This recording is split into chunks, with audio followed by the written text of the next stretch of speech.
Hello, my friends, and welcome back to Not Another Mindset Show. Today, we're getting nerdy, as if we don't do that on more than half, 90% of these episodes.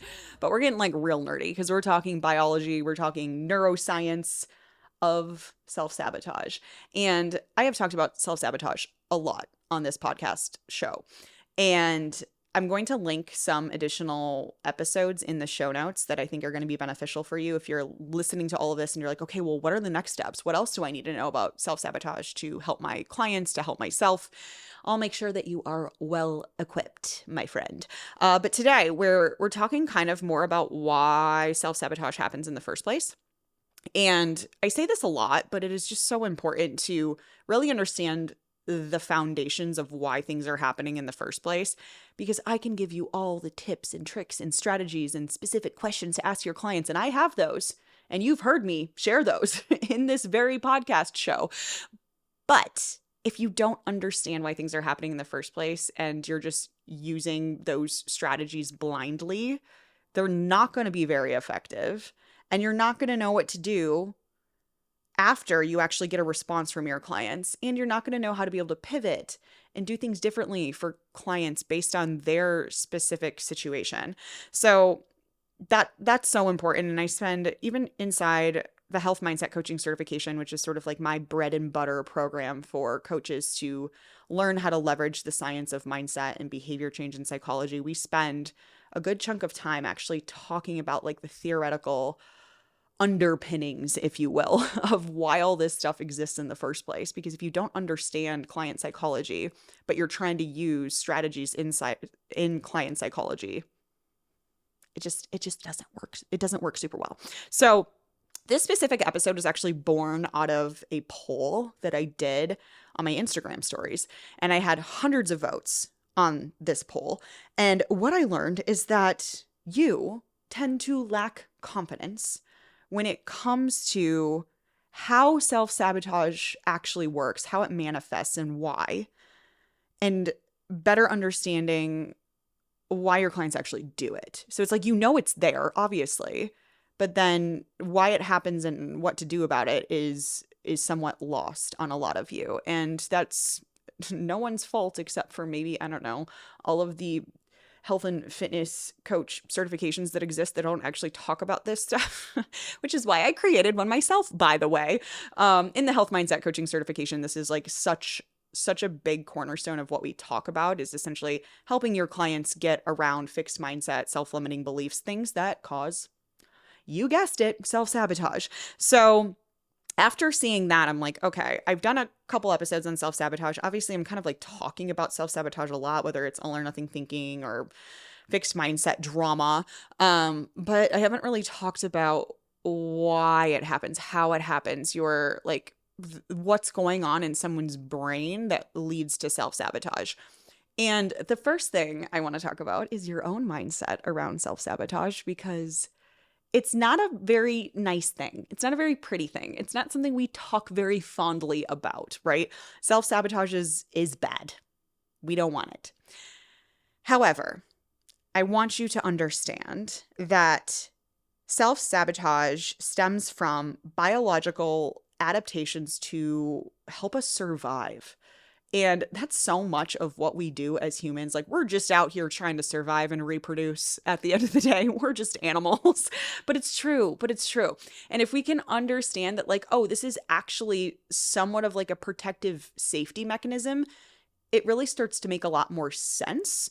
And rather than just like getting pissed off as a health and fitness coach or getting upset with yourself because you're self-sabotaging, you can go, oh, I understand why I'm doing this. And once you understand why you're doing it, you can start to do things differently. So that is what we're getting into today. And yes, self-sabotage is a survival mechanism. And to be honest, if you never self-sabotage, then you probably would never survive a day in the wild. And what I mean by this is that we are focused on two main things. I mean, we're focused on a lot of things, but for the purpose of this podcast, we are focused on two main things. We want to either attain reward or we want to avoid threat. The reality is it's really not an or situation. Those are the two things that we want to accomplish: attain reward and avoid threat. And we have been conditioned to understand that if we do these things, we're attaining rewards and we're avoiding threats, we are going to survive. We are going to avoid any mishaps with saber-toothed tigers. And I say that's always my example when I'm talking about these like biological wirings, the software that is our human brains, because that's where it came from. And although we aren't battling saber-toothed tigers anymore, we are still wired that way. Instead, we are battling like angry emails from clients, right? So with that said, these desires still live on and can very much explain why self-sabotage exists in the first place. So this first desire, attain reward, the original saber-toothed tiger days, the back in the day with the saber-toothed tigers, the original rewards that we sought were pretty much solely focused on food, community, stability, shelter, survival, right? And in today's society, we kind of have these, I guess, secondary rewards that have been socially conditioned, things like money, education, climbing the ladder, like all of those things are rewarding, but they still serve the same purpose of, yes, attaining the reward, but providing that stability, safety, security, survival, right? So it all kind of like comes back down to that. And achieving these rewards, these goals, it feels good. And it feels good because dopamine is released. So this is your little neuroscience lesson. Dopamine is released in anticipation of a reward. And when we have that dopamine release, it kind of creates this positive loop of like, oh, dopamine's released in anticipation of the reward. We get the reward because of that dopamine. We want to do it again. And it kind of creates this cycle, right? But I guess like a quick note on dopamine too, because I hear it talked about, it's like, oh, dopamine is released when you get a reward. No, it's a reward seeking neurotransmitter rather, and not pleasure. I hear that said a lot too. So it's released really before, during, and after, which makes you more likely to want to do it again. So that's thing number one, desire number one, and I will tie this all into self-sabotage once I get through both of these. The second desire is to avoid threat. We don't want to be in threatening situations again because it feels like it's a threat to our survival. And saber-toothed tigers are no longer with us, but there are a lot of other threats to our well-being in our day-to-day lives. Even if that's things like, I know it seems crazy to like draw a parallel between a saber-toothed tiger and like discomfort in like our day-to-day lives and doing things that scare us or intimidate us or whatever, but it's igniting the same mechanisms in our brain. So when we feel threatened, we have a neurological response, starting with your thalamus. This first detects that a threat is present. It's kind of like your alarm bells going off in your head. And then your amygdala activates a fear response. So it's like, oh, this is something we should be scared of. We should be paying attention to this, right? And that then initiates the good old sympathetic nervous system response, fight, flight, freeze, all of that stuff, all because of a saber-toothed tiger or an angry email, right? So this process is interesting because it does increase cortisol, which is our primary stress hormone. Everybody knows about cortisol these days, which makes the threat incident easier to remember, which is really interesting. And again, we like demonize cortisol all the time, but it's really just doing something to protect us. It really is. And with that, we're essentially like building a library of memories based on this cortisol response of like, don't do that again. So with attaining rewards, it's a let's keep doing that again. That's what your brain is trying to help you do. With threats, it's a let's stop doing that. Let's not go near the saber-toothed tiger again. Let's not go into these like fearful situations because it's a threat to our survival. However, because of this, we tend to selectively remember mistakes and negative experiences over anything else because the goal is to avoid those things. So your brain, again, has that like library of memories packed away, stashed away, like don't do again, like warning, warning, don't go there. But the problem this poses in today's world is that we have a lot of hypothetical threats, a lot of like, oh, I don't know if this feels like I should be doing this, or like, I don't know how to do this yet, or I'm going to make a fool of myself, or I'm going to fail, or whatever that looks like for you, anxiety, nervousness, stress, stuff that comes from that. And so that keeps us stagnant because we have those same alarm bells going off as if there was a saber-toothed tiger in front of us. But so much of it is hypothetical, and we're just worried about a hypothetical outcome from a hypothetical threat that we don't actually know for sure. But it's just our brains trying to protect us. So your clients have this library of memories that is essentially keeping them from wanting to try new things or do things differently and avoid anything that could be threatening to their survival. And I know that sounds like really, really intense. And it is. It's not really rational, but we are very predictably irrational beings in general.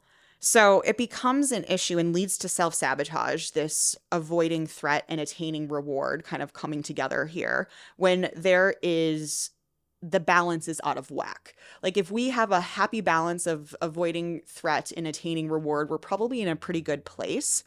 But when the balance of attaining reward and avoiding threat gets thrown out of balance, that's where we run into issues. This is specifically an issue when the desire to avoid threat overrides and is something that's more important to us than the desire to obtain the reward. So clients start to move away from doing things that actually support their goals because they're so worried about these threats, and again, a lot of them are like hypothetical, that becomes more important than actually obtaining the reward. Okay, so the thing is, none of this is inherently bad. The desire to obtain reward, the desire to avoid threat, it's all just mechanisms trying to help us, right? But it becomes an issue when these things are out of balance. Specifically, for instance, if we're thinking about our clients as health and fitness coaches, or thinking about yourself, if your desire to avoid threat overrides and is more important to you than obtaining reward, that's when we start to see self-sabotaging behaviors surface. So when this happens, we run into something called the approach avoidant conflict. And this is essentially a psychological phenomenon that occurs when someone is faced with a decision or a situation, I guess, that has both desirable and undesirable outcomes. And like, hello, welcome to health and fitness everything, right? If we're trying to change our lifestyles to be healthier, to be more fit, to be focusing on these things, there are lots of undesirable things with having to change your lifestyle in that way, and a lot of hypothetical threats and a lot of like real threats, let's be honest. And there's also a lot of really desirable outcomes. So you can see very clearly here how these desires with reward and threat can very quickly be thrown off balance when we're talking about health and fitness behaviors, which is why we see self-sabotage being like one of the biggest issues when it comes to creating new behaviors and habits and a healthier lifestyle. So again, when the desire to avoid threat overrides attaining reward, this takes clients away from doing things that actually support their goals because they're so worried about the threat that becomes more important than the reward. So an example would be like a client who wants to lose weight, right?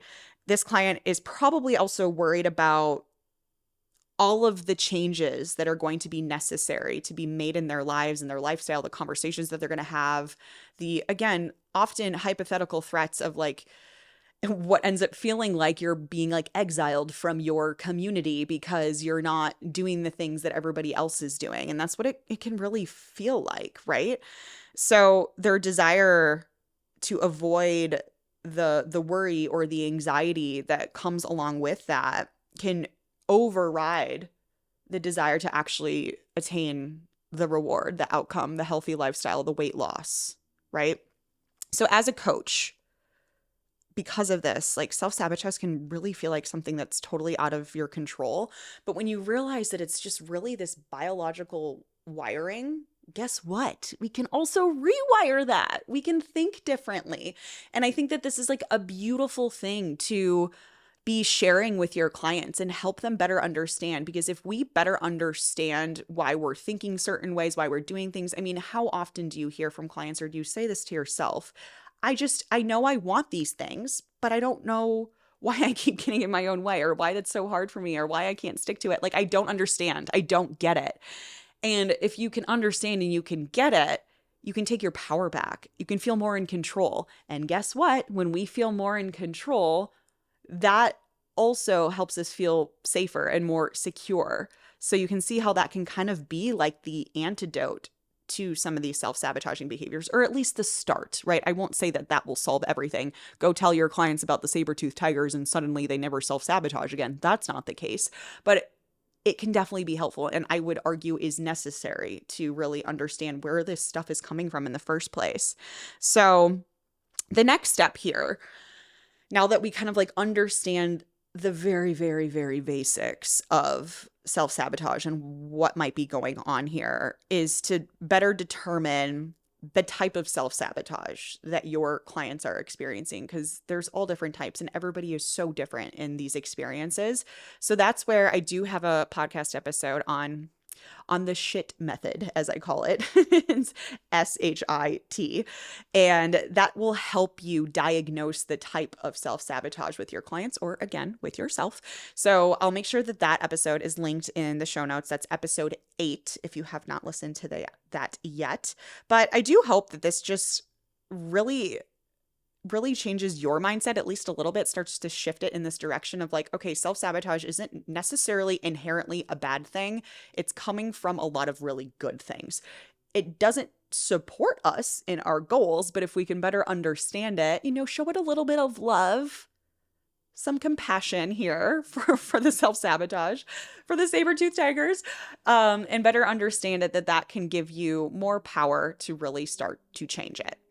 And that is all I have for you on the biology of self-sabotage. I feel like this episode really could have been 3 hours, but I was like, let me just like dial it into these 2 big desires that we have, and how when they're out of whack, that's where self-sabotage really starts to surface, because I want you to really just start thinking about this on a basic level and just make more sense of it. So I hope it was helpful, and I'll see you next time.